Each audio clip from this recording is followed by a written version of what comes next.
Good evening, sim racing fans, and welcome to the virtual Charlotte Motor Speedway for race number 6 of the ASCORS SegPay Truck Series, presented by Garrett Smithley Racing. Joining me, Andy Kessler, topside in the LSRTV booth is Gabriel Wood, and as always, producer Cisco Scarmuza at ground level, getting that picture to you.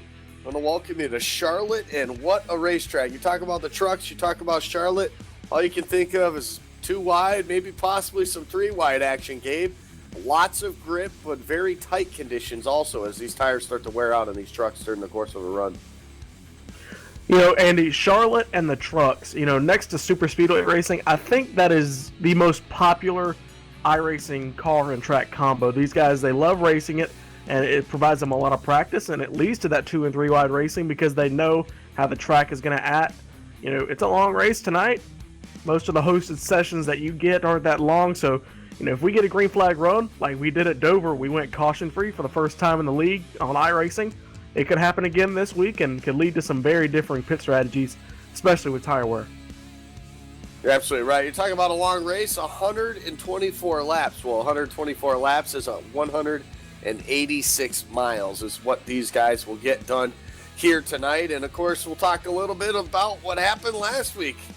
Go from a 1 mile high banked oval at Dover, and then we come here to this 1.5 mile fast racetrack, especially under the lights. Talked about lots of grip. These trucks are going to be flying out there tonight, and we can already see that with the practice speeds that they are putting up. But we'll look at what happened last week from Dover, and Adam Gilliland picking up a huge win for himself, first win on the season, picking up 92 laps led of the 200 or 120 that were ran. So pretty dominating fashion for that eight truck last week. Brian Schoenberg, pretty much a one and only start for him. Came in, he loved that track, wanted to give it a shot to go for the win. Came up a bit short, finished second. Chad Lawton, Mitchell Hunt, and Timmy Hill rounded out your top 5 from Dover. Of course, point standings, since we've had 5 different winners in the 5 races so far this season, we got quite a battle going up top at the top of the standings there. J.D. Laird currently comes into tonight as your points leader, just 3 points ahead of Bentley Glazer.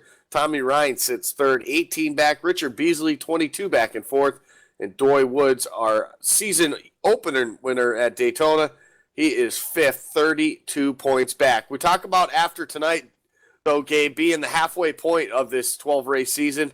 And with that said, some of these guys, like third on back, 18 points plus out of the championship hunt, these guys got to get their stuff going, and they got to get going pretty quickly, and it's got to start here tonight. Yeah, we're getting toward the end of the schedule. I talked about it last week at Dover. Guys toward the back of the standings, like Schoenberg, he hasn't been racing this year a lot, and he's running a little part-time schedule, missed a few races. He's just going for wins outright. Guys like Adam Gilliland, they're working their way up through the points. It looks like he's sitting, like you said earlier, 7th in points, 44 points behind. So he's got to get it done tonight. If he wants a chance at this championship, he's going to have to start just clawing, getting every point he can, and trying to get to the final race of the season with as little a gap as possible. It's not going to be easy to do, but if anybody can do it, it's that 8 truck. Oh, most definitely. You look at his average start on the season, his average start is 2. So he knows how to get it done when qualifying comes around on the track. He's got 2 poles on the season so far. Of course, the win last week. But his finishes haven't quite been what they need to be. 11.5 is his average finish. Only 2 top 10s in the 4 starts that he's made here out of the first 5. So, yeah, I mean, last week's totals with 92 laps led, that's put him top of the board for laps led in this series with 178. So, he's been up front. He's been leading laps. He just can't quite get the finishes when it matters the most towards the end of the race. That's why he is so far out of the point standings as of right now. But 7 races to go. He's got plenty of time. He's just got to get it done, and he's got to back up those wins like he did last week at Dover and do it again here tonight at Charlotte Motor Speedway. You look at some of the times put up on the board, and you look at Adam Gilliland right now currently with still a few minutes left to go in qualifying, and he's right there. He's second on the board. So when it comes to qualifying, he definitely knows how to get it done. He's definitely there. The problem is over the course of the race, and last week was awesome. Green flag from start to finish. That's exactly what he needed. Started up front, led all those laps, but it stayed caution free. He was able to maintain that pace all race long and really didn't have any trouble whatsoever. So that's what allowed him to do that. Cautions obviously come into play, and we could see a lot of that come here tonight. You know, it's a mile and a half. You tend to think everything gets spread out, but when this track and how fast it is and how much grip's in the track, the draft plays an important factor as well at this racetrack. So we should see a lot of great racing here tonight. I saw a lot of it, guys running some laps real close to each other through the practice session, and it looked really racy out there tonight and really like a place you could pass. And we're going to have to, obviously, as the tires wear out and the runs get longer, we're going to watch that top side gate really come into play. Yeah, it's going to start coming in. We're just over 100 laps, so we're going to get toward the end of the race to where we're going to see that. I don't know if it's going to be that big of a factor. It's going to be hard to tell, with the amount of laps that we're running, but we're going to have to wait and see. But Andy, you were talking about this, one of the more competitive racetracks. The mile and a halves in general, the little cookie cutter racetracks like Charlotte, Atlanta, Texas, they are some of the most competitive races on any calendar in any league. I mean, just look at every single race here on LSRTV. It's been close down to the wire, and that's, I'm not going to say an easy track to drive, but it's an easy track to get consistent at. And, we're seeing this right now with Chad Lawton. He's got the pole, and I believe that's the second week in a row. I'm going to have to check the stats on that, but he's got a 2/1000th lead on that Adam Gilliland truck, the 8 truck, with a 29.01 or 107 to a .109. So it's a very close field here tonight. And looking down the field, I think we've got to go to the 23rd position to see somebody go outside the 3/1000s bracket or the 3/100s bracket. So it's a very consistent field. I'm looking forward to tonight. It's one of the closer fields we've had all year. Yeah, this is, like we said, this is one of the most probably competitive racetracks on the circuit. It's probably the most we've talked about with the trucks being at it that's of a hosted session. If you want to come on any night given during the week, you're probably likely to see a couple of truck races at Charlotte. It's just one of those places. It's one of the tracks that comes with the sim, so it's one of the tracks that everybody starts off on. Everybody, you talk about it. I love to think of this place as everybody thinks they're fast here. So it tends to either put on some great racing, or sometimes it'll put into effect where you'll have a lot of cautions because everybody's pushing the issue and basically driving over their heads. But when you look at the field we have in the ASCORS Truck Series, I highly doubt that as well. We got a lot of talented drivers in this league, a lot of black stripes, a lot of pro drivers. This definitely, the competition level is awesome in these trucks in this series. And that being said, with 5 different winners in the first 5 races as well. So qualifying just about to get set or be done here.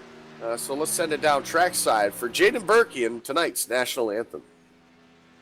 Oh, say, can you see by the dawn's early light what so proudly we hailed at the twilight's last gleaming, whose broad stripes and bright stars through the perilous fight o'er the ramparts we watched were so gallantly streaming, and the rocket's red glare, the bombs bursting in air, gave proof through the night that our flag was still there.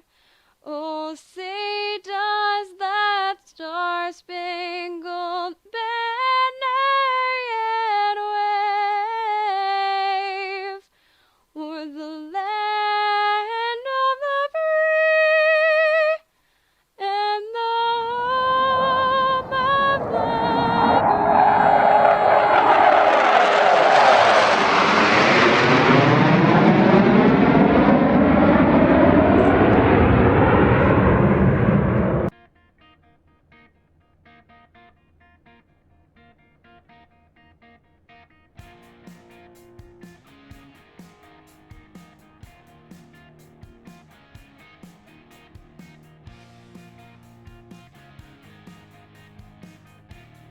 On behalf of iRacing.com, Motorsports Simulation, SegPay, and Garrett Smithley Racing, welcome to Charlotte Motor Speedway for LSRTV's coverage of the ASCORS SegPay Truck Series right here on iRacing Live. Clock has struck 0, and it's that time to get us through our tonight's LSRTV starting grid. And for the second week, back in a row, back-to-back, Chad Lawton finds himself on the pole here at Charlotte with a 29.107. Outside, number 8 of Adam Gillen starting P2 with a 29.109. Row number 2, that'll be Jordan Hightower in that number 22 truck. 41 of E.J. O'Rourke with a fabulous starting spot. He'll roll off outside row number 2. And 5th on the grid, that's a 16 of Alan Cryer. 19 of Tyler Dalton is going to start in that 6th position. Timmy Hill in the TimmyHill.com Chevrolet will start from the 7th position. Adam Billafield in that 83 will start in the 8th spot. Bentley Glazer and Doy Woods, your winner from Daytona, will roll off the field in 10th. 11th on the board here tonight is the 20 of Chad Coleman. Alan Elwood will roll off 12th. 13th goes to Chase Cabry. Trey Edson will start 14th. And J.D. Laird, our points leader, will start 15th. 16th, Tommy Ryan will roll off in that number 99 truck. Richard Beasley in 17th. Tyler King rolls off in 18th. Stephen O'Rourke and Byron Daly, very familiar name, are on the iRacing series, will roll off in 20th in that 60 truck. Luis Calderon will start 21st. 22nd is Davey Scoble. Alex Monteferranti in that 97 truck rolls off 23rd. 24th is Jake Simmons, and David Ankeny will start 25th. 51, that Miccosukee Toyota of Justin Fuller in 26, and the rest of these guys taking provisionals. Jesse Atchison in the 28 rolls off in 27th position. DJ Line on your screen, one of the admins, and he's in here trying to keep the peace. So he will not be racing. He's just registered as that 000. 29th, Paul Nicholas Cooper in that number 21 truck, and Justin Weaver starts 30th. 31st, Scott Mitten. Rich Jetty will start 32nd, and John Wilco will round out this 33 truck field here tonight at Charlotte. I'd like to welcome you all here to Charlotte and LSRTV's coverage of the ASCORS SegPay Truck Series, presented by Garrett Smithley Racing. And we're set to get 124 laps underway here tonight. Make that 125. We'll add one for ha-has here. As they get set, the pace car heads to pit road. And the 26 machine for the second week in a row, it's Chad Lawton. That'll bring us to the green flag, and it waves here at Charlotte. A pretty good jump by that 26 machine. He's going to leave it side-by-side battle for that second spot.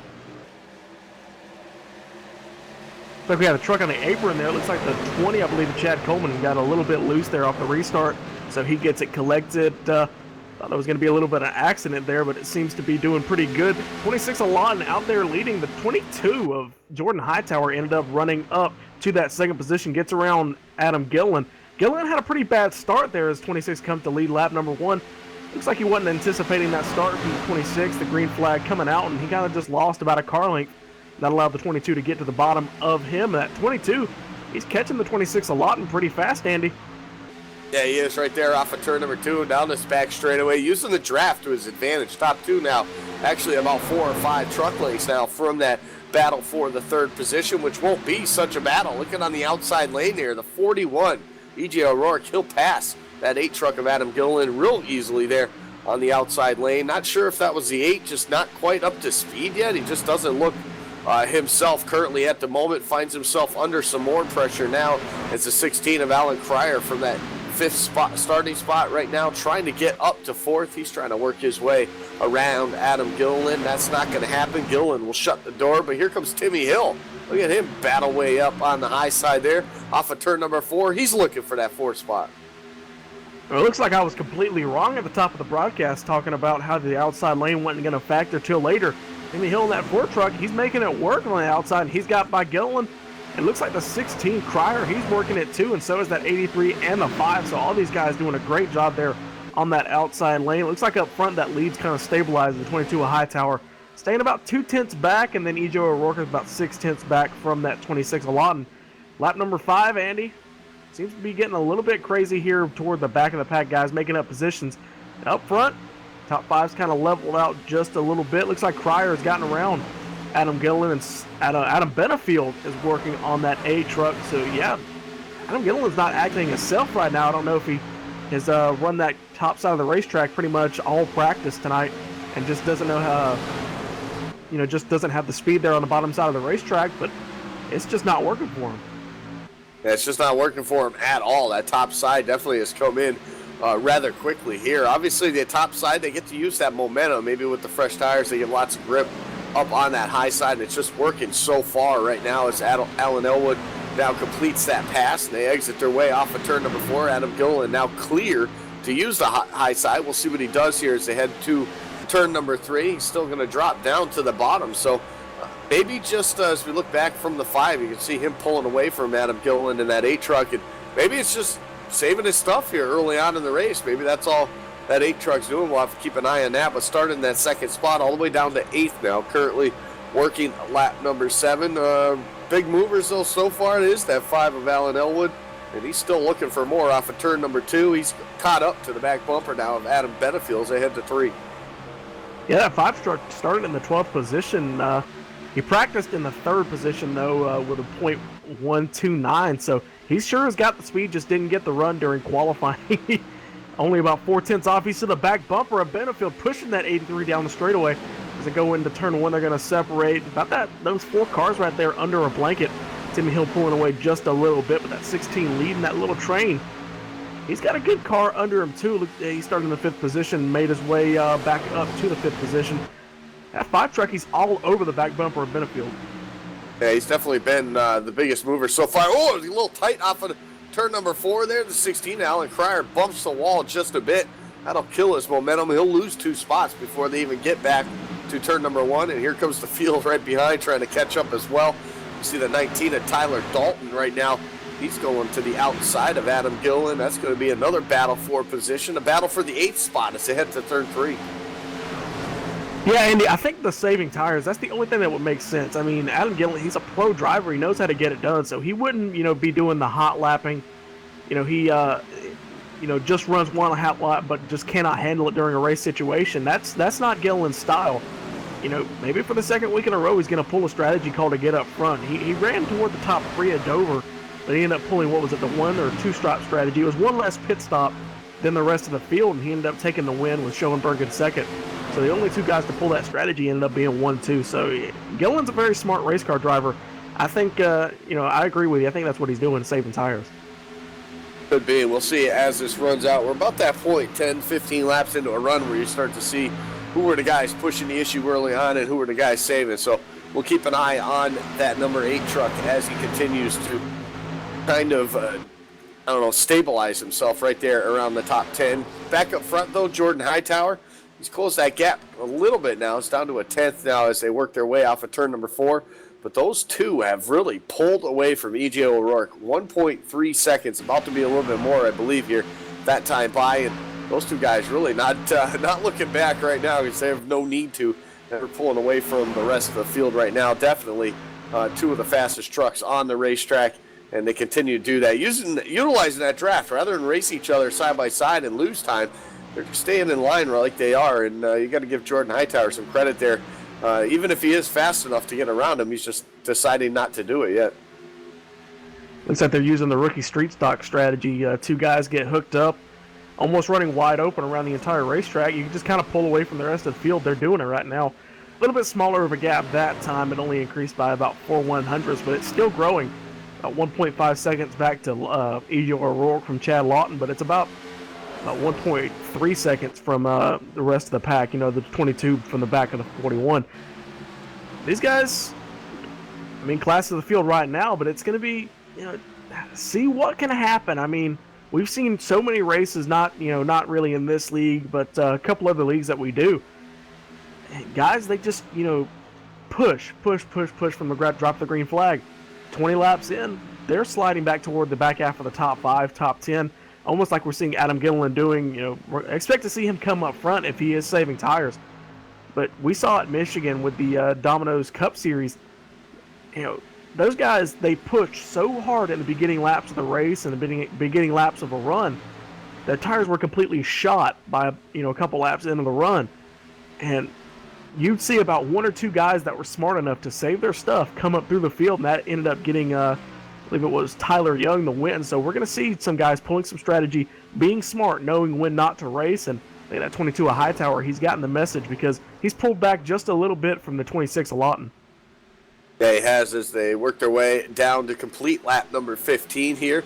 Early on in this race, 110 laps still left to go in this one, and maybe setting the pace a little bit slower now. As we see, it's about half a second off of the fast time here from the drop of the green flag. So time will continue to go. They talk about this new build, the tire wear not really falling off, but your times get slower. So it's kind of odd. You still get the grip throughout the run, but you don't have the speed. So we'll see how this plays out here tonight. Under the lights, though, lots of speed, lots of grip. That's what all these guys are experiencing right now. We've been green flags since the beginning of it. We got some pretty good battles all throughout the field. Looking back at about the fourth spot right now, you got 4 or 5 trucks all lined up in a row there, and it's all led by Adam Benefield and E.J. O'Rourke now down the back straightaway. And not much moving out of these guys, just kind of staying in the draft, staying single file right now. They're not really trying to pass right for the time being. You can see that 8 starting to move. Start to see that 8 now move back into the picture as well. So Adam Golan starting to come back up into the field now as we see all these guys just kind of running that single file line right now, but they're all real close, all waiting basically for somebody to make a mistake. And then you look back a couple seconds back to them, you got another group of trucks, and that's quite the battle going on right now. You got the 20 of Chad Coleman and the 3 of Steve and O'Rourke, and they're just about beating and banging each other's doors off right there through 3 and 4, and just in front of them, you got Chase Cabry and the 39 truck. Hits the wall, and he's spinning on the front stretch, and that'll bring out our first caution of the night. Oh! Hard hit. Wow, and a whole bunch of 97. Yeah. 97 Monteferrante.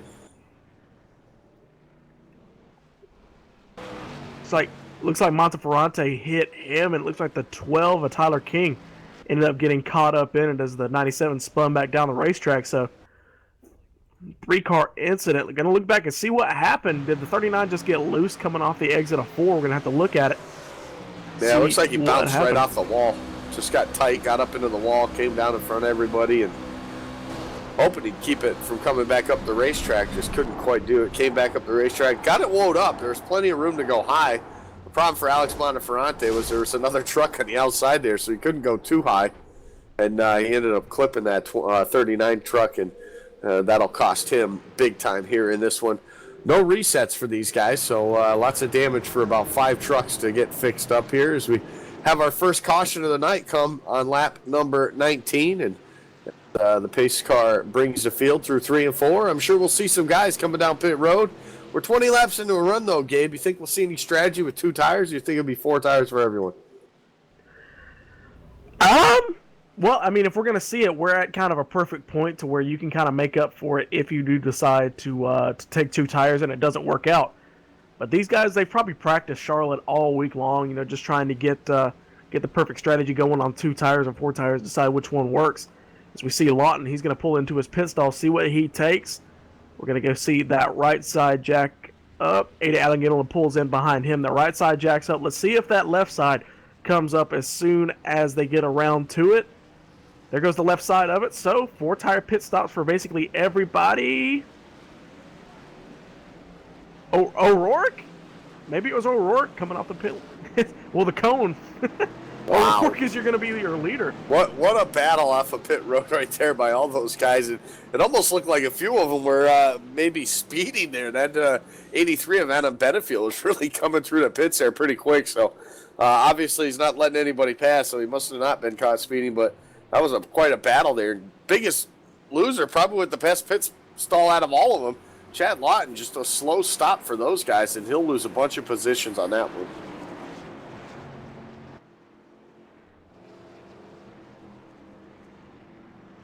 A couple of cars toward the back end of the field coming into pit. Scott Minton's going to stay out, lead 1 lap. Looks like Rich Jetty right there behind him, so it's going to move O'Rourke into the lead. He's going to get in behind that iRacing.com Series pace car. While we're right here under caution here at Charlotte, we're going to go real quick and go to a commercial break. We'll be right back here with the ASCORS SegPay Truck Series from Charlotte.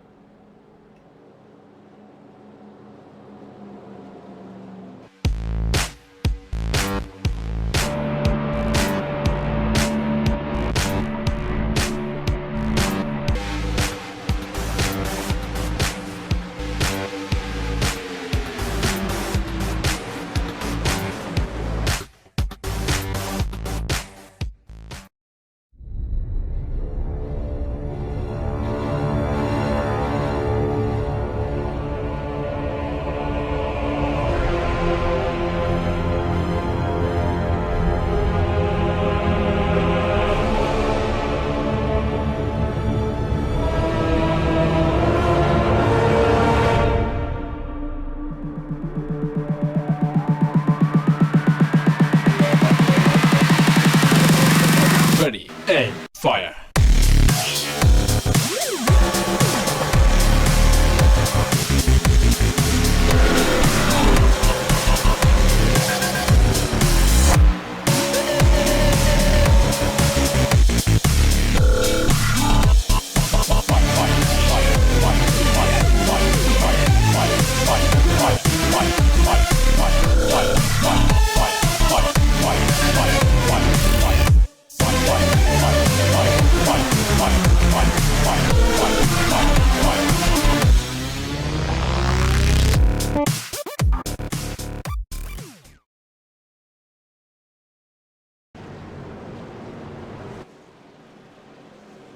Welcome you back here to Charlotte Motor Speedway, the ASCORS SegPay Truck Series, right here on LSRTV and iRacing Live. We get set to get our first restart underway. We just drove through our first caution flag of the night here, and that was the 39 of Chase Cabry getting tight off of turn number 4, gets into the wall, spins down into the grass, and back up the racetrack, and probably the biggest one to take a hit after that.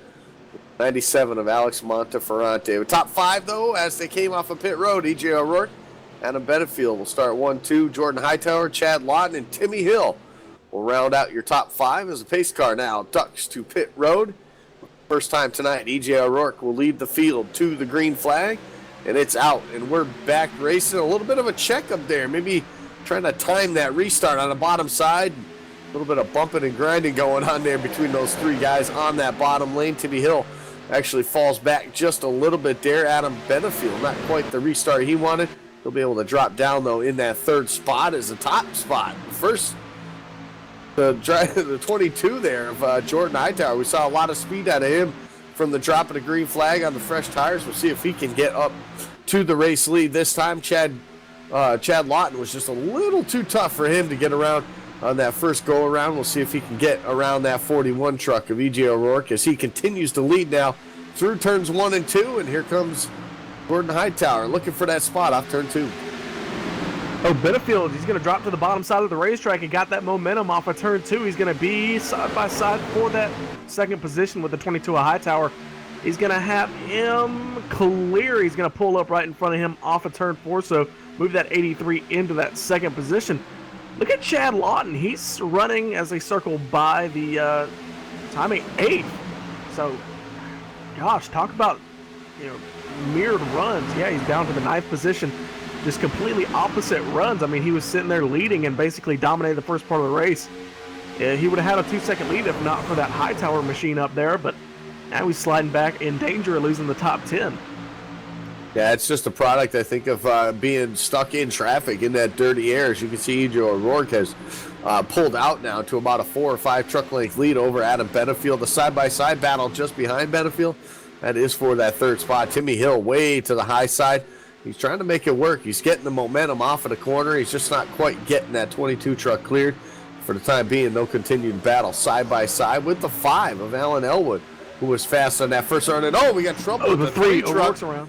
Looks like Stephen O'Rourke getting loose on the corner there. Everybody going to keep it straight there. Jacks up the field just a bit, though. But the 3 of Stephen O'Rourke having some problems through 3 and 4. Gets on the apron possibly there. Gets a little bit loose. That causes a huge checkup behind him. But back up to that battle we were talking about. Got Justin Fuller, Alan Elwood, all right there involved. Timmy Hill as well. It looks like that 3 of Stephen O'Rourke actually got into the back of the 16 of Alan Cryer, so that got him loose. It kind of just looped him around. He ended up doing a good job saving it. That 26 of Chad Lawton did a good job getting around it, but that kind of, yeah, like you said, stacked up the field just a little bit. But back up front, back wide, that 41, he's pulling away just a little bit from that 83 of Benefield. Timmy Hill up to 3rd position. Alan Elwood doing a good job up, started that 12th position. But look behind him, a couple positions back. That 26 starter, the 51 of Justin Fuller, up to 6th. That 51 truck doing a good job here tonight so far in the first 30 laps. They cross it. We're going to start lap 30 now, and now he's up to the top 5. Got around that 22 of Jordan Hightower. So Hightower's, he's got some competition up here now off those new tires. Everybody kind of knows how that car is going to react in that first 20 laps of a run. Yeah, he was 2nd on the board just after that restart, and not because of that. Now he's lost about 4 positions on the racetrack, falls him back to that 6th spot right now, and he's got trouble behind him. Alan Cryer starting to close the gap as everybody else in front of him starting to pull away. That 51 machine, Justin Fuller, like you had mentioned, fastest in practice. Go on board with that driver of the 51, Justin Fuller, but fastest in practice, but then in qualifying, something happened in qualifying. He started 26th on the night. Definitely not what he wanted to see after being that fast and having that fast of a race truck. But he's shown that speed here in the early going because he's all the way up to that 5th spot, like you mentioned, Gabe. And that's a pretty good piece of driving to make his way up through the traffic. But the closer you get to the front, the harder it is to pass. These guys are all, when you get up to the front, you're all talking about the fastest drivers on the racetrack. So it makes it a lot more difficult to pass. He's up on the back bumper right now of the 4 of Timmy Hill. As the whole top 5 actually is starting to close back in together. As you can see, actually a battle for the lead shaping up now as Benefield looks to the inside. He's going to get there on E.J. O'Rourke, and now they're going to go side by side into turn 1. Door to door into turn number 1 through turn number 2 for 41. E.J.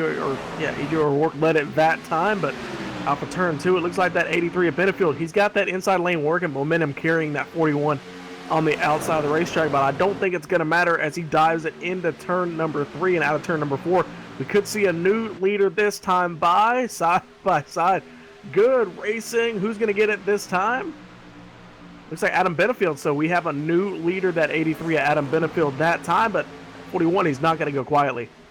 No, he's not. He's actually using that outside lane rather well right now and keeping that 83 truck pinched down. They almost make a little bit of contact there off of turn number 2, but he's keeping them pinched down to the bottom, which definitely affects the drive off the corner because naturally you want to push up towards the wall, but when you got a race truck outside of you like that, it really limits the amount of ground you can go, and Benefield's actually going to fall back an extra position there. He's going to fall back into the 3rd spot, probably thinking right there that he was burning up his tires too quickly, so just wanted to get out of that mess. And now you can see that 5 of Alan Elwood doing a great job from starting P12.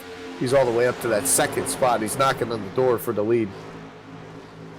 Oh, wow, that 41, he took the inside lane. That 5 truck, wow, that's the first time I've seen that outside lane work with a driver not door-to-door with them as they go into the corner. So he just dove it in there off the outside of the racetrack, and he takes the lead.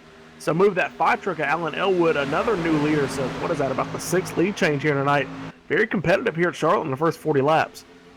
Yeah, it absolutely has been, and that's been the story of the season, all season long, to tell you the truth. So fighting for winners, 5 races so far. Can we see our 6th, or are we going to have our first two-time winner here in the SegPay Truck Series? And only time will tell as we work lap number 37 here. 125 is the scheduled distance. All these guys getting it done right now. That separation that happened with those guys towards the back really spread the field out from the top 10 on back. You see Bentley Glazer right now in that 10th spot. He's trying to get up to the back of Chad Lawton, who led the first segment, the first 20 laps of this race. Since then, he has just not been able to get that thing right in and get it as fast as he's been. Maybe just a bad set of tires on that truck right now. And just behind him, another decent mover up through the field, Byron Daly, right now in the 11th spot. He all the way from 20th, but he's doing it right now with Adam Gilliland, who has finally pretty much stabilized once he dropped to the back there from the beginning of the start of the race. Andy, I think that 26 of Lawton's doing the same thing we saw Adam Gilliland doing to begin the race, because that 26 is running nowhere near the times we saw him run the first run of about 20 or 22 laps. He is yet to break inside the 4/1000 or 4/10th bracket. So yeah, he's been saving his tires. I think he ran about 4 or 5 straight laps in the 8/10ths bracket. So he's been saving just a little bit, and I think that's going to end up helping him here in a couple laps. I'm here now. It looks like he's faster than the leader. Now we'll see how much time he can make up on the race leader, because right now currently 3.5 seconds back from our leader, Alan Elwood. Adam Benefield able to get that second spot just a moment ago. He passes E.J. O'Rourke. That puts O'Rourke in that 41 now to third, and in danger of losing possibly another spot is that 4 of Timmy Hill, starting to close the door as they work their way to back straightaway and into turn 3.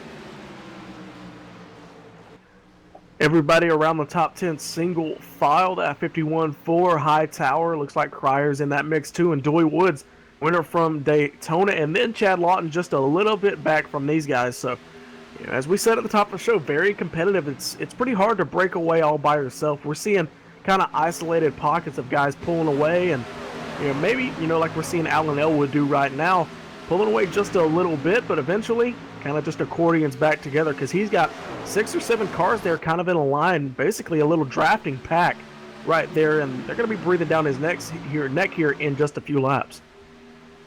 Yeah, most definitely. We'll see what he can do. He jumped out there pretty quick. He's one of the fastest drivers on the opening laps of a run, so we'll see if he starts to fall back as this run continues on. Lap 42 going to be in the books the next time by, and we're closing in on that halfway point of this one. We're going to take a moment, step aside. You're watching the ASCORS SegPay Truck Series right here on LSRTV, the voice of sim racing.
Welcome you back here to the ASCORS SegPay Truck Series.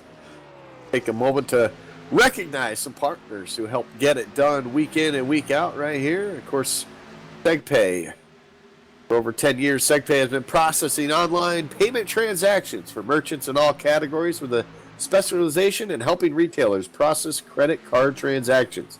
They are the leader in card not present transactions. They have a strong relationship with acquiring banks and credit card schemes. Learn more at segpay.com. SegPay, the proud sponsor of the ASCOR Truck Series. And of course, Garrett Smithley Racing, the proud sponsor of Garrett Smithley and the number 0 JD Motorsports Chevy Camaro. You can see every week on the NASCAR Xfinity Series. Back to racing here, though, as we cross closer to the halfway point here as we work lap number 50 on the board. Alan Elwood now has quite a commanding lead, a 7/10 second lead over second place runner Adam Benefield. Timmy Hill just behind him, just about 6 truck lengths off of that 83 truck, and the 51 at Justin Fuller starting to pull away as well from the 22 of Jordan Hightower, who restarted second on this restart, fell back quite a bit, and right now he's got a little bit of truck now to his inside. That 16 of Alan Cryer now moves for that position, and Hightower just let him go as it looks like now E.J. O'Rourke trying to get that spot as well off of turn number 2. E.J. O'Rourke was running in that top spot, now falling all the way back to 7th. Yeah, that's just guys, wearing out their tires, just trying to get, gain some exposure and lead some laps in the opening laps after a restart. But look right behind him, that 26 a lot, and he's working his way back up through the field. As I speculated before, I think he saved his tires there a little bit at the beginning of the run after the caution there, toward about lap 22 or so. We've been green since then. The restart about lap 30. So these guys, clean and green mostly, except for that one caution. It was Chase Cabrey hitting the wall, ended up coming back across the racetrack and ended up hitting, I believe it was the 97 Monteferrante, and Monteferrante hit that Tyler King truck in the 12. And so those are guys, and also Lewis Calderon in the 17. They're our only cars out of the race, or at least a lot of laps down. So, guys, they're staying pretty good. Usually we see about the 20th on back. It's a big gap from the leaders of the speed, but we're seeing guys, they're staying up there. Only lap car we've seen right now is that 72 of Lewis Calderon being caught by the leaders. He's got a little bit of speed there, Andy. He's staying up here on the top side of the racetrack. Looks like he's slowing up to let the leaders by. I just noticed this. Look at the gap coming down from that 5 of Alan Elwood. Benefield, he's caught him. Here he comes because he's going to be held up by that lap car. Here comes Benefield for the lead. Yeah, he's going for the race lead now into turn number 3. He's bringing the 4, Timmy Hill, along as well, but definitely caught the lap traffic at the wrong time. Did the 5 truck of Alan Elwood right there as pit stops start happening here. Green flag pit stops. The 4 of Timmy Hill and Justin Fuller, first ones to come down pit road. So right about the 30 lap mark or so with this fuel cell that these guys run. That's about what they're going to do each and every segment. But the first ones on pit road, Timmy Hill in the 4 truck, and the 51 of Justin Fuller. We'll see how long until the rest of the leaders come down, because we know that the lap times definitely fall off. Alan Elwood's last time by was a 31.4 when their qualifying effort was a 29.1. So already over a second difference from the fastest lap time of the night. So these guys obviously, as the tires wear out, lose a lot of time on the racetrack, and we'll just have to see how long Alan Elwood decides to stay out on these older tires, and then we'll also get to see how quickly that 4 truck can get back up into the mix, because he was there right before he came down pit road. So it'll be interesting to see. Top 2, though, they continue to stay out. So does the 3rd place, Alan Cryer in that 16. All these guys are trying to get what they can out of this fuel tank right now. The 60 of Byron Daly, he makes his way down pit road right from outside the top 5 spot there. So he's going to come down pit road, get service to his truck. 4 tires and fuel.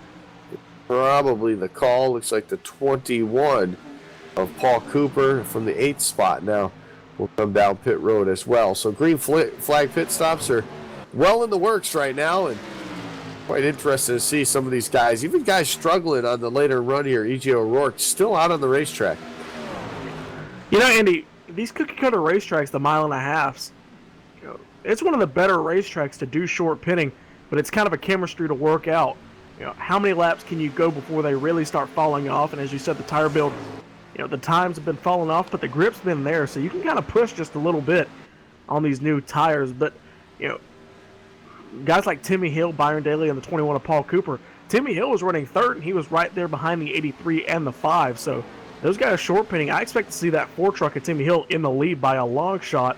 I saw the 60 of Byron Daly was just a little bit back. He was racing with the 41 and the 26 of Chad Lawton. So he's going to make up, maybe move into the top 5 by the time things cycle through.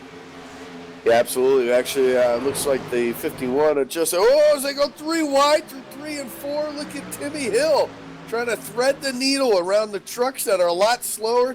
He's got the fresh tires that'll slow him up just a little bit there.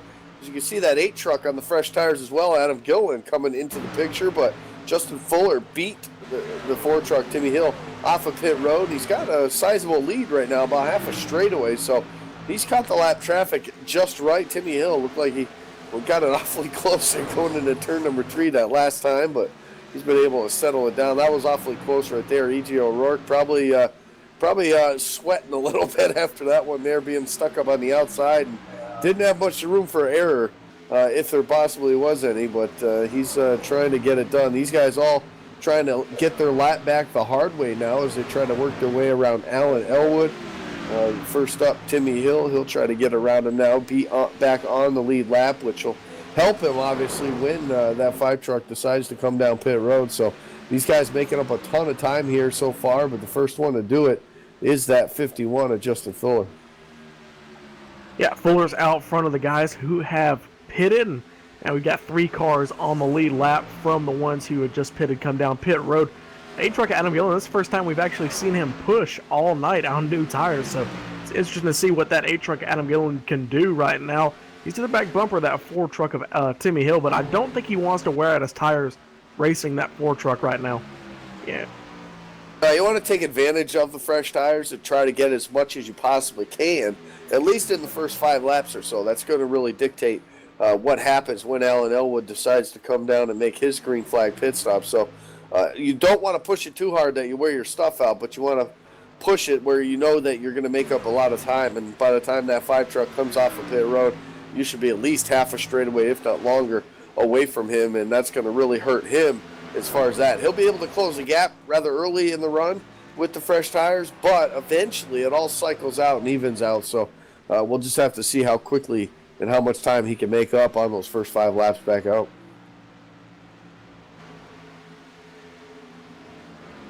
When we get to that point here, as green flag pit stops continue, we'll probably start messing this up, but let's go ahead and try to get it done anyway, and we'll try to get through our iRacing Midway race break, powered by iRacing.com, and Alan Elwood continues to stay out right now. He is your leader. Alan Cryer, currently in that 16 truck, runs second. Adam Benefield runs third. Jordan Hightower's fourth. Chad Lawton up to the 5th spot. E.J. O'Rourke runs 6th. 7th is Doy Woods. 8th is Richard Beasley. J.D. Laird is 9th. And Jesse Atchison is 10th. First car outside the top 10, 15 seconds back from the leader. That's John Wilco in that 62. 19 of Tyler Dalton running 12th right behind him. That 24 seconds back, Justin Weaver in the 38. First car on new tires, though, at 51 of Justin Fuller. He's making up a few positions as it cycles through. Timmy Hill now running in the 14th position. Adam Gilliland in that 8 truck running 15th, 16th right now. Justin Weaver back down. Byron Daly in 17th, 18th right now. Bentley Glazer. Tommy Ryan in 19th. Last car on lead lap. 20th, 1 lap down. Trey Edson. Chad Coleman also a lap down, is in 21st spot. 22nd is Davey Scoble. Paul Cooper runs 23rd. 24th is Jake Simmons. Rich Jetty is 25th. 26th is Scott Mitten. Stephen O'Rourke runs 27th, 2 laps down. David Ankeny in 28th is also 2 laps down. Luis Calderon still on the racetrack. He's 16 laps down. Then we got Tyler King, Chase Cabry, and Alex Monteferrante all out of this one. Over 40 laps in the rears right now. Pit stops, green flag pit stops are still underway. The 5 car of Alan Elwood just coming back out on the racetrack. He will actually, on the scoring loop, be behind Timmy Hill, Adam Gilliland, and Justin Fuller. So he's got a lot of work to do as he tries to make up this ground right now. Alan Cryer continues to lead this thing. He's still out there right now, maybe trying to force it, push it to one more pit stop to get him to the end. So we'll see what that 16 can do. Looks like Adam Benefield might be coming down pit road. Maybe not. He's letting somebody go here. We'll see if that 83 truck finally makes his way down pit road as well. But nope, he's going to stay out at least one more lap. So they're continuing to try to stretch this fuel mileage out. So far as they come by the stripe, top 8 yet to come down pit road. Justin Fuller, the first of the guys on new tires. It looks like he's about a second in front of Timmy Hill and Adam Gilliland, so they've closed that gap, trying to work their way through the lap cars. Adam Gilliland's still behind that 4 truck of Hill. These guys working it through. It looks like John Wilco in that 62 comes on pit road, so now it's the top 7. Look for all these guys to come on to pit road. See if anybody else is coming down. Looking through the field, top 8 right now. Not seeing anything so far, so these guys, Justin Fuller, Timmy Hill, and Adam Gilliland, they're going to have to do this the hard way, working through all these guys on not just old tires, but very, very old tires. Just no grip in them to run the lines that they want to, and we're seeing this right now. They're just kind of splicing their way through. Look at that battle there around that 16 of Alan Cryer. It's an absolute hornet's nest. Guys trying to get back on the lead lap. Look, there's Alan Elwood in that 5 truck working his way by, and 16, he's got that Adam Benefield machine right behind him in the 83. The 83's not going anywhere right now, Andy. No, he's not. We're going on board with the 83 of Adam Benefield right now. Half second back from that race lead. It looks like the 16. It sounds like he's going to be coming down pit road this time along with the 83. So it looks like the signals are being flown now for the top 2 at least this time to come down. Doy Woods on the radio as well. He's going to come down. Oh, it looks like Benefield's going to stay out at least one more time to lead this lap. But Cryer in, and it looks like the 91 of Doy Woods will come down as well. Jordan Hightower, he's on pit road. And that's about Richard Beasley's going to stay out on the track. Like J.D. Laird as well, going to stay out for some more laps. We'll see if these guys come. Justin Fuller, he's having some problems here. Just got past. It looks like you were saying Justin Fuller getting passed by Adam Gilliland and Timmy Hill here just a moment ago. Yeah, so that's basically going to give Timmy Hill the lead whenever everything cycles back. So move that 4 truck into that 5th position. It looks like he's going to get passed by that, or he's going to pass that 16 Alan Cryer as he comes off of pit road now. 91 of Doy Woods down on the bottom side of the racetrack on the apron, coming off of pit road. Doy's running at about that 13th position, 14th now, as he slides back through the field. J.D. Laird on the outside in the 23. 4 truck, he kind of ducks up, trying to take a little bit of draft off of that 8 truck of Adam Gilliland, and now they're going to split 3 of these guys. 10 truck in front of him, and now that 22 of Hightower under fire again. Looks like Richard Beasley, that 10 truck, in that 2nd position, running behind Adam Benefield. 8 seconds back, so Benefield, the only guy out of that real main group of leaders yet to pit. Yeah, pretty much, but these guys are starting to really close the gap. You look at Adam Gilliland and Timmy Hill, all the way, like we just mentioned, 8 seconds back. Looks like Benefield going to come down pit road this time, so he's going to get passed and probably lapped. And you look at how much time lost from staying out so long. Just look at right now that 5 of Alan Elwood, 23 seconds off of the race lead. We'll see. It should cycle down a little bit more here in a second. Might take a second for him to get across the stripe here. He does right there. And it looks like 14 seconds off of Timmy Hill. So I think it was a little bit more. It was about 15 or 16 once he came out pit road. So just think of that, the 5 to 8 laps or so that he stayed out longer than that 4 car. Look how much time he actually lost. That's huge. Yeah, but Elwood, he's already making up that time because he's running about half a second faster than Timmy Hill on those newer tires. 5 to 8 laps, it makes a difference. Just imagine what that 83 of Benefield can do once he gets off of pit road and once he gets back up here he's going to be able to do some damage there on new tires compared to the Ford truck, the 8 and the 51. Basically, everything's cycling through now. That 60 of Byron Daly, he makes it up from about 9th or 10th on running on a racetrack before pit stops. Now he's running 4th, Andy. So a good round of pit stops. Looks like Trey Edson running 6th, just outside the top 5. A lot of guys using that short pit to make up a lot of time.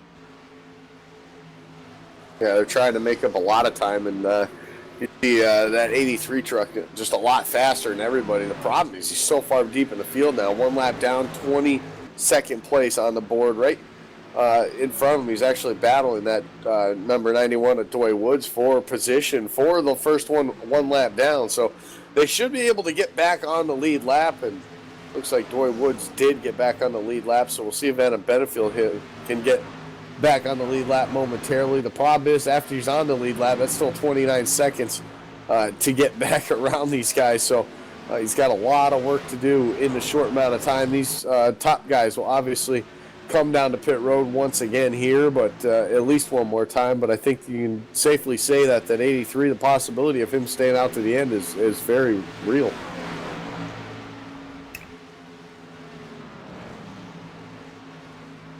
As they work their way on lap number 79, we're going to take a moment and go LSRTV non-stop so you don't miss a moment of the action. You're watching the ASCORS Got some action going on the racetrack. It looks like the Ford truck at Timmy Hill, our race leader, almost got ran over by that 83 of Adam Benefield. So let's try this again. Let's go LSRTV nonstop. You're watching the ASCORS SegPay Truck Series right here on LSRTV, the voice of sim racing. The 2016 iRacing World Championship Grand Prix Series is all about change. New teams, new drivers, new tracks, even a new logo. And oh yeah, there's a brand new car. After 5 years of competition, we say goodbye to the Williams FW31 and we say hello to the McLaren MP430. But this isn't just a brand new car, it's a whole new ballgame. And with it, we bring new excitement, new strategies, new technology. For example, energy recovery and drag reduction systems. There's a new way of thinking about racing, and for all the drivers participating, it's back to the drawing board, wiping the slate clean in the ever-consuming pursuit of perfection. One little slip-up, one wrong move on track, one poor strategy call, and it's over. That's the difference between coming up short and becoming champion, and being $10,000 richer to boot. So yeah, change is in the air, but we're going to start getting answers on the 27th of February as the 7th year of iRacing World Championship competition kicks off.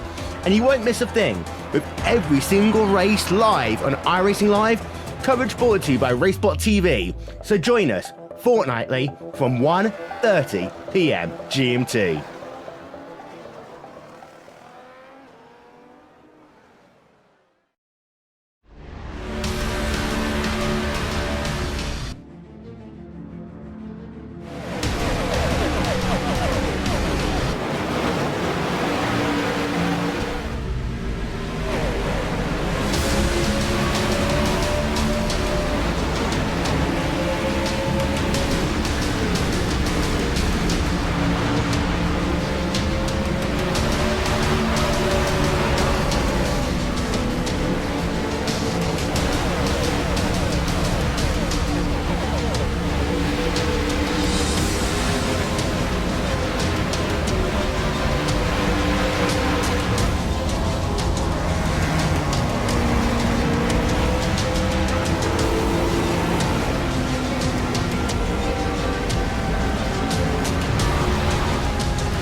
Well, welcome back to Charlotte Motor Speedway. It's the ASCORS SegPay Truck Series presented by Garrett Smithley Racing right here on LSRTV and iRacing Live. Timmy Hill continuing to lead, pulling away just a bit, about a second and a half now over second-place driver Adam Gilliland. Last week's winner at Dover. Looking to make it go back-to-back wins, the first two-time winner on the season thus far. 5 races in, 5 different winners. We got the opportunity right now, the way things are shaking out, Timmy Hill could be our 6th straight different winner on the season. Lots of racing going on out throughout. We talk about Alan Elwood, how late he came down to pit road. We look at him now in that 4th spot, 6 seconds back off of our race leader. So he's definitely still continuing to make up some ground. Another one of those guys that decided to make that later pit stop. We talked about him a lot. The 83 of Adam Benefield.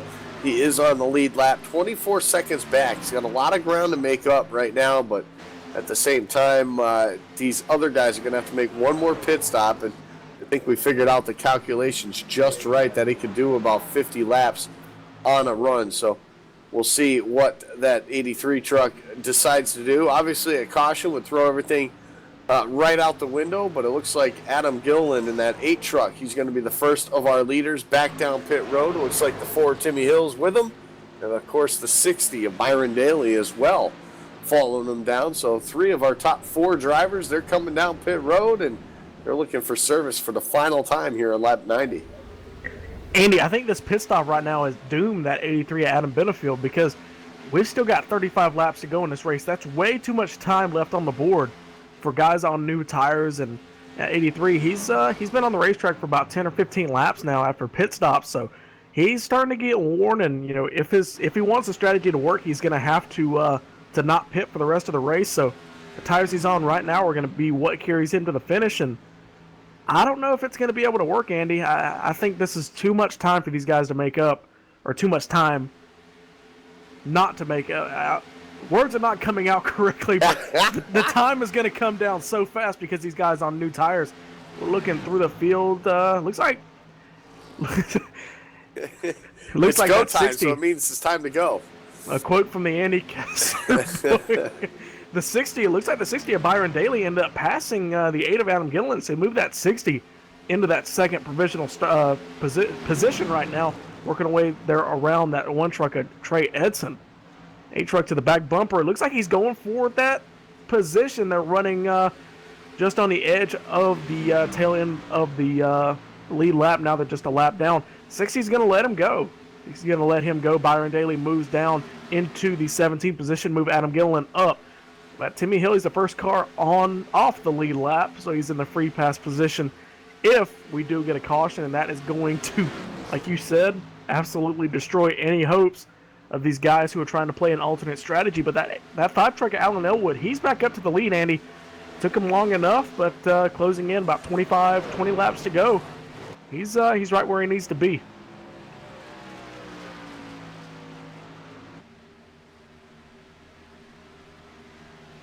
Yeah, he pit, though, Gabe, a little bit earlier than Adam Benefield, so I don't know if he can actually make it to the end. So I really think that 5 truck, he's got to come down at least one more time, at least under my estimation.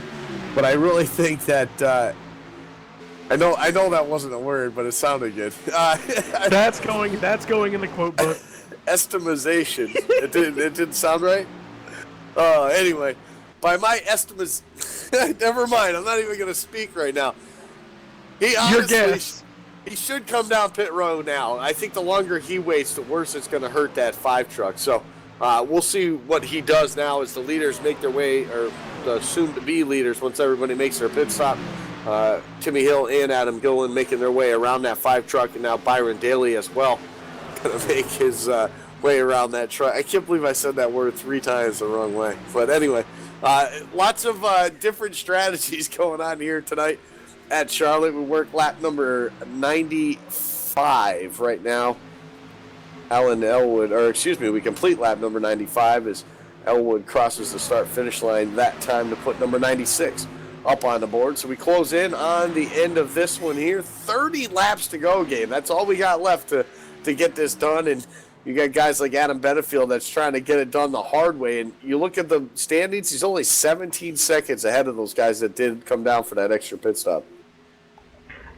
Yeah, I don't think the one less pit stop strategy is going to work this week. We saw it work out for the 8-truck Adam Gillen, got him to victory lane at Dover, but it's just not going to happen. Going back to that 5-truck at Elwood, like your estimation said, that 5-truck, you know, he's got too many laps on the board to go. You know, like you said, he's going to be about maybe 5-10 laps short, and at that point, if you want to save fuel, you're automatically just going to shoot yourself in the foot. You're going to lose the time that you were going to make up by coming on pit road. So, yeah, he needs to just go ahead and abandon it. Yeah, you're up front leading laps, but just go ahead and abandon your strategy and just come on pit road and just kind of make up as many points as you can by the end of the night. Although, he could have pitted early, and he has enough fuel to make it to the finish and make a fool out of all of us. Absolutely, and I looked it up in the dictionary. Never mind. Ladies and gentlemen, Andy Kessler actually owns a dictionary. I want to say, and I can't even say it now. So, estimation. How about that?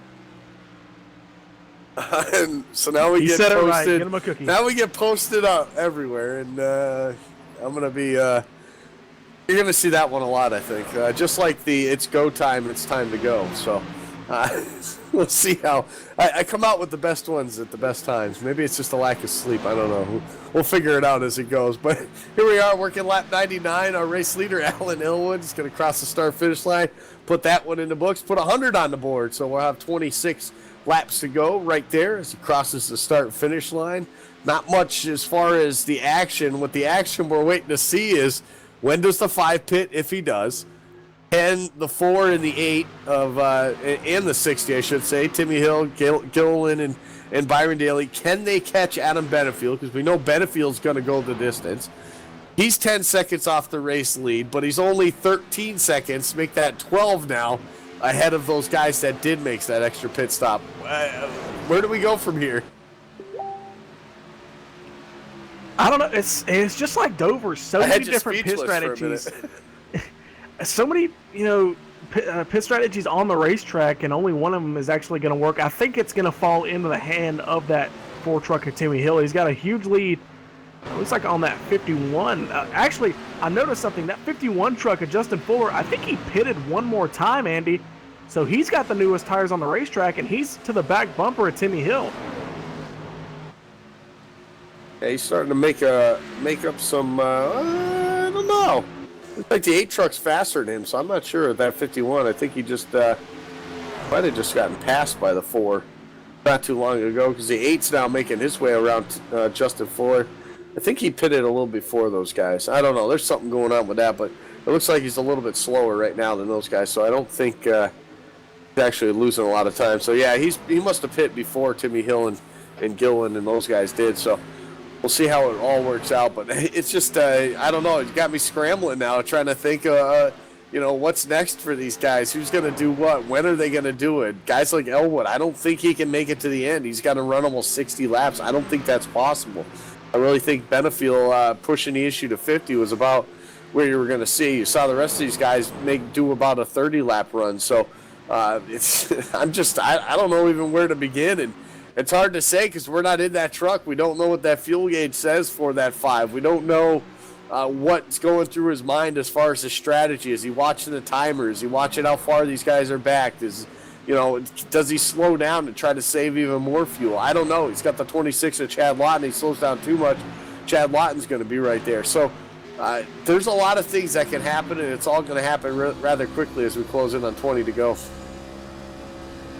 Well, Andy, going back to the 83 Adam Benefield, he can make it, but the problem is, so can the guys on 20-lap fresher tires. So, they've caught him, I believe. They're 17 seconds back from the leader. Benefield is about 8 seconds back. So that gap, you said it was 17 seconds between the two of them a couple laps ago. It's down inside 10 seconds. So those guys, they're coming. I don't think it's going to work out for that 83 Adam Benefield, but he's going to get a pretty good finish, top 5, if it doesn't work out for him. Yeah, he's got an opportunity at least. I mean, listen, did he have anything to lose? Probably not. He was running top 5 anyway. When all this started happening, I think he was 3rd or 4th anyway on the board. So in all reality, I don't think he's going to lose anything from what he could have had anyway. I think he tried something different, maybe to see, you know what, by staying out that long, you're hoping to catch some of these guys maybe a lap down, you know, and maybe change really the complexion of the race totally. And we haven't had that caution here late in the going. We've only had the one that came out around that lap 20 mark of this race. So that one main caution, which actually cost about 3 guys the opportunity to race here tonight. Tyler King, Chase Cabry, and Alex Monteferrante were the 3 involved in that one. Of course, Luis Calderon blew his engine some, I don't know, 30 laps ago or so. Damage that he had sustained from that first caution as well. So 18, looks like I'm hearing word that the 97 heading back out on the racetrack. So probably got that engine replaced. Probably looking to, looks like he can maybe gain a couple spots. That's about it. Probably is 2 more spots. So every point matters when you're talking about these races here. We look at a battle going on right now with the leader. He's in the battle with some guys on some fresh tires. Rich Jett trying to get his lap back right there. Along with him, looked like the 52 of Davey Scoville as well got himself back on the lead lap just a moment ago as well. Paul Cooper in the 21 truck, he is 19th, just got back on the lead lap as well. So lots of action going around our race leader, especially with these guys coming up on the fresher tires. Chad Lawton, he hasn't closed the gap at all, still 4.5 seconds back from Alan Elwood. Alan Cryer sits 6 seconds back in that 3rd spot. Adam Benefield, he's climbed up another spot. He just passed Jordan Hightower, move him up into the 4th spot. Of course, Hightower rounds out our top 5. 6.9 seconds off of the race lead for Adam Benefield. Look at those guys trying to chase him down with the fresh tires. 11.5 seconds off the race lead, so 5 seconds, 5.5 at most from Timmy Hill to Adam Benefield. That gap is closing. Problem is we're running out of laps. This next time by, we're only going to have 15 to go. We're running out of laps, and these guys up front are running out of fuel because that 5 truck, this is crunch time. See, you know, we're inside 15 laps to go now.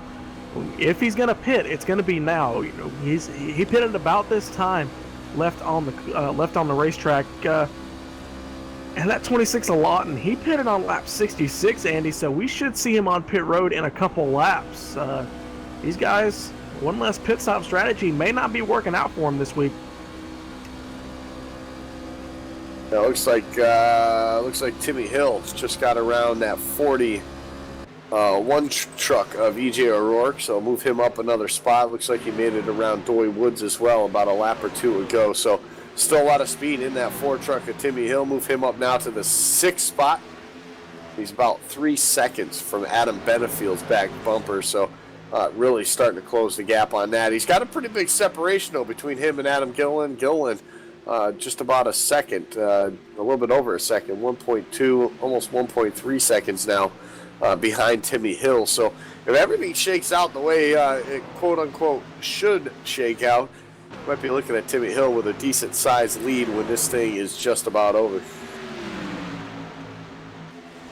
We get back up front, that 3 truck, O'Rourke, the second of the O'Rourkes. He's working his way, trying to get back on 2. Or at least he's going to make up one of his laps back. He's 3 laps down, now 2 laps down.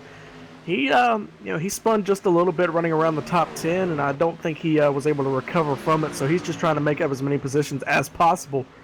5 truck of Alan Elwood, though, he's still on the racetrack. Andy, lap 113, coming to lap 114. That thing should be spitting and sputtering by now, if our fuel estimation is correct, which it. Estimation. Estimation. But if ours is correct, 5 truck should be on pit road in just a couple of laps, but I don't think it's going to matter because that 4 truck of Timmy Hill, he's just got by Jordan Hightower there for that 5th position, so move the 4 truck inside the top 5. Yeah, he's only a second back of Adam Benefield now. Yeah, I was about to say that Timmy Hill, his next victim is that 83 Adam Benefield, so the strategy is about to be killed. But is he going to have enough laps to catch Alan Elwood, Chad Lawton, and Alan Cryer for the race lead here? He's closing in on it now.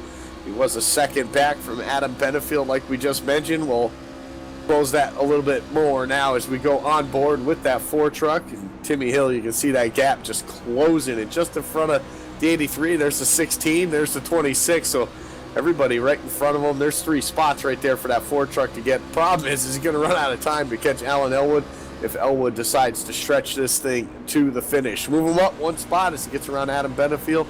Timmy Hill now to that 4th spot, and he's looking for more off turn 4. Timmy Hill is the highest of the guys on those newer tires. Adam Benefield's was just a little bit more worn. That 5 truck still battling, trying to put that 3 truck 3 laps down. He, I think he's faster than him. He's just trying to save fuel because he has got to be on the verge of running out. He's still running about 170 miles an hour into the corners. Looks at that compared to that 4 truck of Timmy Hill, just a little bit slower. Timmy Hill working by, looks like he's by that, by the 16 of Alan Cryer, and he's also by that 26 of Chad Lawton. So Timmy Hill, 3.7 seconds back. He's in second, Andy, with about 7 laps to go. Yep, he's got about 9 laps to go here as they work their way, or make it 8.5 now. So they work their way down the back straightaway, and he's definitely pulling away from those guys behind him. So he's definitely gaining ground. The problem is he going to catch him? Alan Elwood obviously off the pace just a little bit, trying to save fuel to make it to the end. As you can see, pretty good ground going on right there. Looks like about a second, just under a second, 0.8 of a second there that last time. Look at the 8 and the 60 now making their way around those 3 guys to move themselves up into the spots here. As you can put Adam Gilliland now up to 3rd and put that Byron Daly machine, that number 60, up to 4th now, as they took all those spots there just the last time through 3 and 4 and down the front straightaway. So time's running out. It's 2.9 the last time by. This time by with 8, make it 7 laps to go. And Timmy Hill now has closed the gap to 2.1 seconds. I think he's going to catch him. I think so too. How much of a fight is that 5 truck going to put up? Maybe he's got enough fuel to make it to the finish, Andy, because I was expecting him to run out a long time ago as he goes into turn number 3. I keep looking to see him duck on the pit road every time he goes by it, just in case he runs out there on that entry to pit road. But comes that 4 truck of Timmy Hill by the stripe this time. Let's see what the gap is. 1.3. So yeah, he's caught him by 0.8 of a second. That's 2 laps in a row that he's gained 0.8 of a second on our leader. So he's definitely coming. That puts him about 2 laps shy, or 2 laps from now. He'll catch up to him with about 3 to go is what it'll be, because this time by, we're going to get 5 laps to go. Alan Elwood right now is your leader, but the gap is closing. Timmy Hill off of turn number 4, looking to close it down even more. You can see that gap now just shrinking tremendously here, as it looks like the 5 of Elwood trying to put some distance. He looked like he stepped on it a little bit there, trying to get around that 3 truck of O'Rourke, and not going to happen that time. And here comes Timmy Hill now for the race lead and possibly for the win here. Dives to the inside. The 5 thought about blocking him. Doesn't going to work. Timmy Hill now to the lead in turn 3. Inside 5 laps to go, coming to the stripe, well up 1:12. 4 truck of Timmy Hill into the lead. That 5 truck, he's still got a second place finish to fight for. He's by that 3 truck of O'Rourke. That's the Stephen O'Rourke truck. The other one, the 41 of EJ O'Rourke, but he's still fighting side by side. 8 truck of Adam Gillen, he's coming too, Andy. It's about 1 second maybe. And he's not going to have time to get up there, I don't believe, but he's coming fast, and he's bringing that 60 of Byron Daly with him. Yeah, he is. The question is Byron Daly going to get around that 5 truck. Timmy Hill, he's checked out now. This time by. Time at the stripe is 0.8, almost 0.9 of a second for a lead, so almost up to a second. It'll be over a second this next time. Look at Adam Gilliland now, looking to the inside of Alan Elwood. That is for the 2nd spot. They'll drag race down the back straightaway into turn number 3, but it won't be too much of a fight there. The 8 truck, he's around now. Here comes the 60 of Byron Daly. He wants it as well. He's trying to nose it down to the inside. Just enough room left there for him. Alan Elwood, he will drop now to the 4th position, so loses 2 spots that lap there. And his strategy may not have worked for the race win, but he's got an opportunity now. He's about 3 seconds ahead of 5th place Adam Benefield, so a good top 5 for Alan Elwood is what's in the cards. 1.1 seconds for your race leader. As for the penultimate for coming off of turn 4, he will see the white flag this time here. So one more lap to go for the 4 truck at Timmy Hill.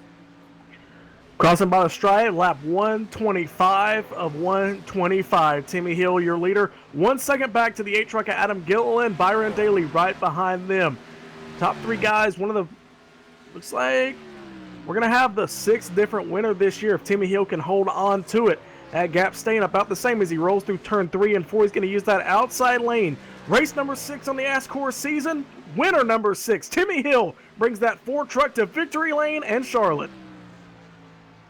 What a great race, and took that extra pit stop strategy at the end, and it's going to pay off for that 4 truck at Timmy Hill. And I swear to God, I'm going to go buy a new tongue tomorrow morning. But a great job by Timmy Hill. Adam Gilliland, a great way to, you know what, he didn't get the win, but a great way to back up a win from last week. Finishes 2nd here tonight. Good job for him, and a good points night for that 8 truck.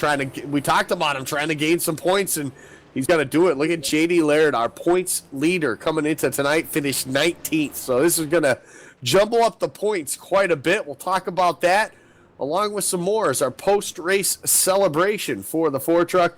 We'll continue just a moment right here on LSRTV and iRacing Live. We'll catch up with you in just a moment.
and fire.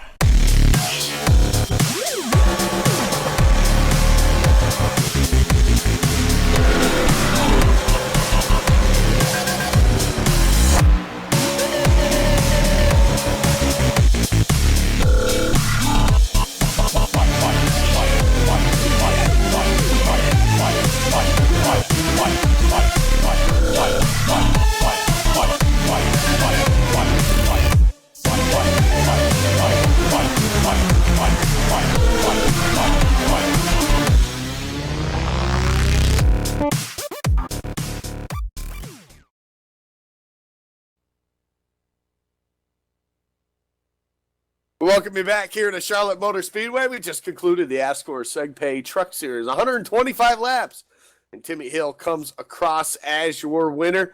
Adam Gilliland finished second. Byron Daly came home with the podium finish in third. Fourth went to Alan Elwood. It was a good effort He finishes with a top 5 and finishing 5th. Another good effort by the 83, Adam Benefield, with that 5th place spot. Chad Lawton started on the pole. He fell back early on. He'll rebound and finish in the 6th spot. 7th goes to Alan Cryer. Jordan Hightower started 3rd. He finished in that 8th spot. 9th goes to E.J. O'Rourke, and Tommy Ryan rounds out the top 10.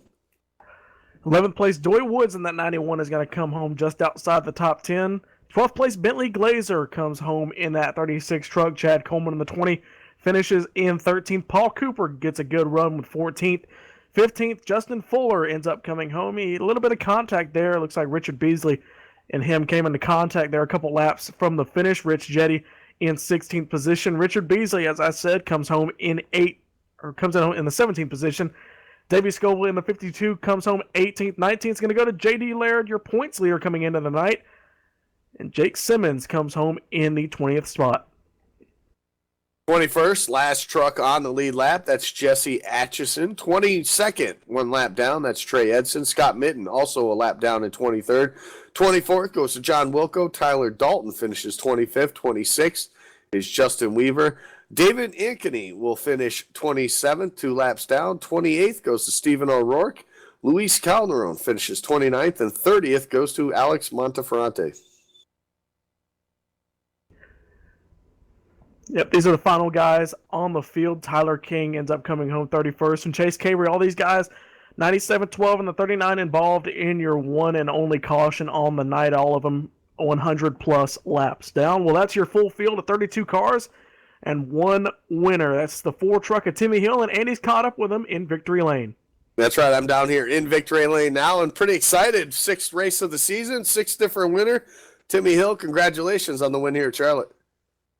Hey, thank you. Yeah, this is it's pretty cool winning this series. These guys are great competitors out here. This is a fun league to be in. This is my first year being in this league. I know it's been around quite a while in the past, and it kind of went away. But when ASCORS came back and it came about, everybody on my team on Aftermath Motorsports told me how good the league this was, and I missed the first 2 races of the season, but the last 3 or 4 that I've been in, they've been a heck of a lot of fun, and I'm glad I can come out here and win this race. Yeah, we talk about Charlotte on the schedule and with the trucks. It's one of those tracks that comes with the sim. Everybody races here, whether it's the street stock all the way through the trucks, the cup cars, everything. And it's just one of those tracks that probably every single sim racer on iRacing probably has the most laps ever on this track. It's one of those that everybody feels comfortable with. There's tons of grip, especially under the lights. But it also can push. It can get real difficult to drive over the long course of the run. How was the track for you tonight? Did you find that tightness come through late in the run, or did it feel pretty comfortable all night? Yeah, this setup it drove pretty tight. It made it tough on all of us to complete passes, make that dive underneath people, and then complete it. So throughout the race, you would see people move up to the middle of the top groove and to be able to hold maybe a faster truck behind them off. So it was kind of tough to kind of keep yourself composed and not overdrive the car, burn the right front tire up, and really hurt yourself, which led us to the strategy we were looking at. When that caution flew at the beginning of the race, we tried to decide whether it was a good idea to pit or not, because really the times weren't falling off the first 20, 25 laps of a run, but those last 15 to 20, when the fuel's really burning off, the tire's really burning off, the truck's really slowed down. So with it being so tough to pass and that last little bit of the run, the truck's falling off so much, we decided to make that pit stop strategy and make the extra stop, and it paid off tonight. It wasn't by a huge margin. I think we only got by Allen there by 4 laps at the end, so it was close, but it worked out for us. Yeah, it definitely worked out. And being up here in the booth, we're all sitting here. All right, some guys are going to try to stretch it. We obviously could see that as those guys were trying to get 50 laps or so on a run there. And we knew it was going to be close coming to the end. And sometimes you see those work for those guys trying to make it last like that. And then other times you see where the fresh tires just make up so much time. And tonight, that was one of those times where the fresh tires just really paid off for you guys. And being up front, though, the majority of the race, starting 7th and all that, and being up towards the front all that time, I think that gave the advantage also, having that extra stop with those fresh tires, because you weren't already way behind. So making up that extra time with those fresh tires was definitely doable. And you came out on top tonight, so it's got to be pretty cool. And we talked about the competition level with the ASCORS Truck Series and with the Cup Series that they run on Sunday nights, that we got 6 different winners in 6 races, so that's pretty cool, and pretty cool that you could be there too. Yeah, I'm happy to be the 6th winner. Happy to get the win. But like you said, with the 6 different winners, it just shows how competitive this series is, and how there's so many good guys in this league. So you never know. This could keep going. There could be 7 winners, but my goal is on the 7th race to be the 2nd time or 2-time winner. I know a lot of the competitors don't want to hear that, but like I said, I think the extra track position there at the beginning kind of helped. Unfortunately for Adam, he finished 2nd this race, but he had faced a speeding penalty, put him back towards the tail of the field, and I think that kind of made the difference between him and I. Then I think Byron, he was coming pretty quick, but he didn't have that track position either. I feel bad for my teammate Justin. He was going to be a tough one to beat for the win, but I think he slapped the wall one of those laps after pit stops and just hurt his fenders and overall hurt his speed. So definitely a tough race. I know at the end it kind of stretched it out a little bit, but it definitely wasn't easy. Definitely wasn't, but you do get that opportunity in a couple weeks. We go to Texas Motor Speedway, so another 1.5 miles on the schedule for you. Another opportunity to get that back-to-back win, which would be pretty cool as well. So sponsor shout-outs, Timmy, who helps you get here each and every week? Yeah, I encourage everybody to go visit my website, timmyhill.com. I do all my racing updates in the real world on the site. I do some different blogs, some different sponsor shout-outs, some upcoming races on my schedule. But I do it all by myself, so it's very dear to my heart. That's why I run on my iRacing card, and I appreciate SegPay for sponsoring this series as well, and everybody at Aftermath Motorsports for what they do in the peak side, and just overall having a great time on all the tracks we race at. Well, there you have it. Congratulations again on the big victory. We'll see you in a couple weeks in Texas. Yep, guys, appreciate it, and appreciate the great job you all do in the broadcast booth. We appreciate it as well, especially what goes on the racetrack. Well, Gabe, that was our winner, Timmy Hill, and I think you've caught up with our 2nd place finisher, last week's winner, Adam Gilliland. Yep, down here on pit road, Adam Gilliland. Not where it was last week at Dover, but it's pretty close. Adam, congratulations! You come home in that 2nd position. You've been pounding out some points lately. You're just inside the top 10 in points. This has got to bode well for your championship effort. Yeah, another pretty good run tonight. Qualified on the front row, but I'm going to save some tires that first run and found out that a lot of guys were pushing really hard off the get-go and not really losing much time because it was so hard to pass if you just stuck the middle groove. Was able to use some pit strategy and outthink some guys and got here with a 2nd place finish. Yeah, we saw you catching Timmy Hill there toward the end of the race. I believe you caught it down from about 2 seconds when Timmy got the lead. You got it down to about 1 second by the time the checkered flag flew. A couple more laps, and we could be talking about your first 2-time winner on the season. You think you could have got there? Yeah, it's hard to say. At the same time, I think Timmy burned up his tires a little more than I did because he was the lead guy when we were chopping through all those cars on fresh tires. So by the time I would get to the guys he was passing, I would have like a clear pass on him, so I didn't have to use up my tires as much as he did. So I think that was the only thing that contributed to that. He was a little bit quicker in the short run and long run. But nonetheless, 2nd place finish, 1-2 for the team is pretty good. Now, as I talked about, you've been pounding out some points. You're running 7th in points right now, 138 of them in total. You're about 44 points behind the leader, J.D. Laird, coming into tonight. You've only started 4 races this year. They've been 5 on the calendars, now 5 out of 6. You think you got a chance at this championship? I mean, you're pretty close to making up a full race. Yeah, I sure hope so. Obviously, I had to miss Daytona because I was down there myself, and Kansas a few weeks ago when we had some troubles leading. We dominated that race and hit up on the hook in the 30s, I think. So if we could have finished that race, I'd really like to see where we'd be at. But yeah, we've been getting some great finishes lately. Hopefully, we can keep this momentum going. All right, Adam, I know I've asked you this question a lot over the past couple of weeks. Thank those sponsors. You get them up here up front a lot. They deserve a little bit of thanks. Yeah, I just got to thank Gary Mercer Trucking for all the support they're giving me on the Peak Antifreeze Series side. Also got to thank JD and Brian for all they're doing to make this league a success. Garrett for sponsoring the series, and obviously all you guys at LSRTV for putting on the show. Without you guys, we wouldn't be able to show all the guys that aren't in the league how great of a league it really is. Well, you guys are definitely showing it. No cautions last week and 1 caution this week here at Charlotte, so you guys are putting on one heck of a show. Lead changes within the last couple laps. Adam, congratulations on the second position finish here tonight. And Andy, I believe you caught up with our third place finisher, Byron Daly. I am down here, further down pit road, but I've caught up with the driver of the number 60 as Byron Daly. Byron, third place finish here tonight. Obviously not running close up to the front of the leaderboard as far as the point standings for a championship this season, but you got to be pretty excited with this third place finish here tonight. Yeah, it's all right. Just had too much bad luck in this series to really think about a championship at this point. But yeah, it was a good run. Setup was kind of tight, couldn't really pass, but can't really complain too much. Finishing third, so. Well, strategy, you played the same strategy as Adam Gilliland and Timmy Hill, and it ended up getting you a third place finish. But talk about that. Stretching it, obviously the tires wear out pretty quick later in the run, and the times really start to drop off. And we saw it tonight. Sometimes it doesn't pay off. Sometimes those guys that stretch it end up pulling off the win. But here tonight, it really showed that the tires meant a whole lot. And the three of you guys that were on that strategy were able to catch those guys in the late laps there and get these finishes. Yeah, I actually missed the train when they started that strategy. I pitted about maybe 5-6 laps after those guys did, and on the first pit stop cycle, quickly realized that was the plan I needed to stay on, and I needed to catch them as quick as I could on the fresher tires. So I got within about maybe I think a second and a half or something of them, and even while getting held up by a certain truck a little bit, but that's all good. I understand why.